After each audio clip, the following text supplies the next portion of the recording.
Something terrible and serious happened today. James Harden was traded to the Brooklyn Nets. Now, why is that so terrible? Because that puts probably 3 of the top 5 most lethal NBA players on one team. So they're going to go from 7th to probably around 1st or 2nd. If James Harden can make the transition well, which we've seen before going from OKC to Houston, he did, because if you look at the numbers, his averages spiked 10 points. They went from 16 to 25. So, but hang on, that was also a team with Kevin Durant in OKC, which could be lowering his average, which might mean in New York his average could go down because of Kyrie and KD. Before all of you wig out and say, "Oh, Elijah, this is just BS. No, there's no way. This could never happen. Why would my favorite player, James Harden, go to the Brooklyn Nets?" I'm going to be frank with you. Every NBA player wants one thing. They want an NBA championship. They want to be able to say they were part of a championship team. And nobody wants that more right now than James Harden. He's been on a very good team in OKC with Russell Westbrook himself and KD. Probably should have won a title, but guess what? Westbrook and James Harden still don't have a ring. In Houston, very successful.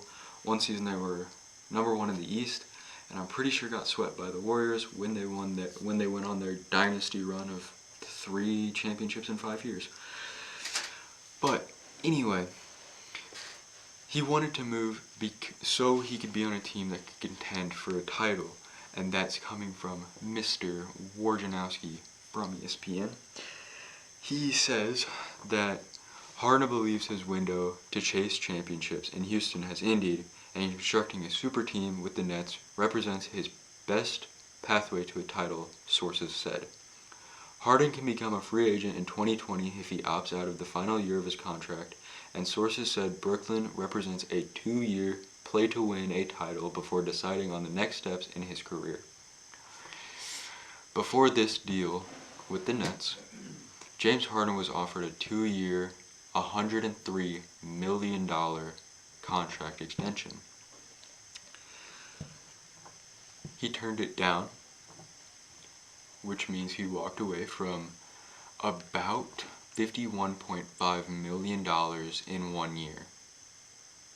Now just think of that. $51.5 million in 1 year is probably more money than we can imagine. Now, people will say, "Oh, just a briefcase is $1 million." Take that briefcase, stack 51.5 just in a room. That'll fill up really quickly. It's just amazing to me how he could say no to that deal, not knowing what he'd get from Brooklyn. Because Brooklyn with KD and Kyrie, I haven't looked at their salaries, but I'm guessing their salary cap is pretty close to being met. So that really shows you that he's willing, that he wants this. Alright, after turning down $51.5 million in 1 year, James Harden also decided to skip a couple of Houston practices and just do dumb stuff, which probably weakened his relationship with the Rockets, which I wouldn't say led to this trade, and I wouldn't even say it was a factor. It was just, why would you do that? You already want to leave them because you don't think they're good enough. Why go and, I don't know. But anyway, James Harden has no idea if he can turn around the Brooklyn team right now.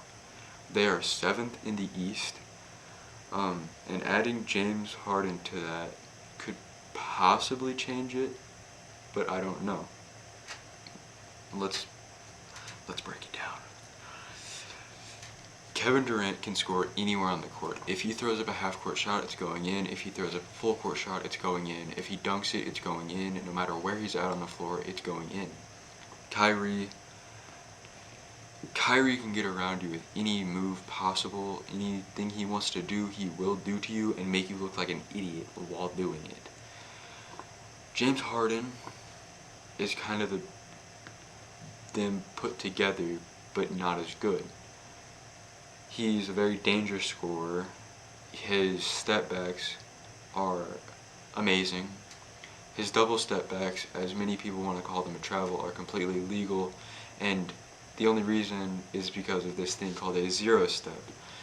James Harden is extremely smart for exploiting that rule, because the rule states that you have one step to gather it.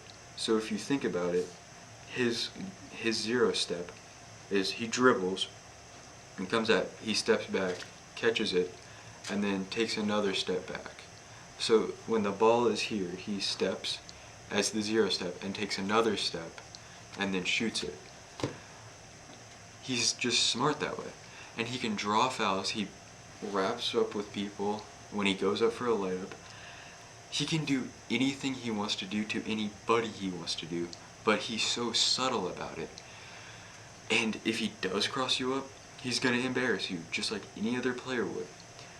That's why I say he's a combination of KD and Kyrie, because he can do whatever he wants, but yet play from anywhere he wants. And I know Kyrie can too. He can drive, shoot, and all that, and he can pass really well, but not to an extent of James Harden. But James Harden isn't as good as Kevin Durant. He's kind of that, like, he's the middle piece. And that could be great for New York, that could be terrible for New York. They get an all-star shooting guard between an all-star point guard and an all-star small forward. That could mean amazing things, it could mean not so amazing things. I don't know how it could be amazing, and I don't know how it could be not amazing. They could go first in the East or fifth in the East. Time will tell how good James Harden will come to be in New York. I don't think anyone can say anything right now just because of just because it hasn't happened yet. All we know is that he was traded to the Nets. So we just have to wait and see what happens.